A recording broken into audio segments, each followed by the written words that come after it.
అంటే వీళ్ళకి ఎలాంటి వాళ్ళు కావాలంటే జగన్ లాంటి నాయకుడు రైట్ అనిపిస్తాడు ఒకసారి.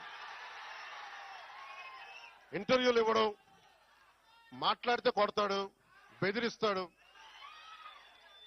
వాళ్ళ దగ్గర భయంగా ఉంటారు, వాళ్ళ దగ్గర బలంగా ఉంటారు. ఇట్లా చేతులు కట్టుకుని కూర్చుంటారు.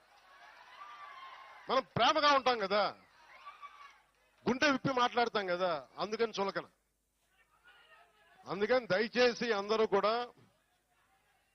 నేను చాలా గట్టివాడిని గుర్తుపెట్టుకోండి. భయాలు లేవు నాకు. ఎంత మొండివాడినో, ఎంత పట్టు పడితే వదలను గుర్తుపెట్టుకోండి. అందుకని నాతో మాట్లాడేటప్పుడు చాలా పద్ధతిగా మాట్లాడాను. గుండెల్లో పెట్టుకొని మర్యాద ఇస్తాను, గుండెల్లో పెట్టుకొని. నియమాలు పాటిస్తాం, ప్రోటోకాల్స్ పాటిస్తాం. కానీ అలుసుగా తీసుకుంటే మటుకు నేను అంత తేలిగ్గా తీసుకోను.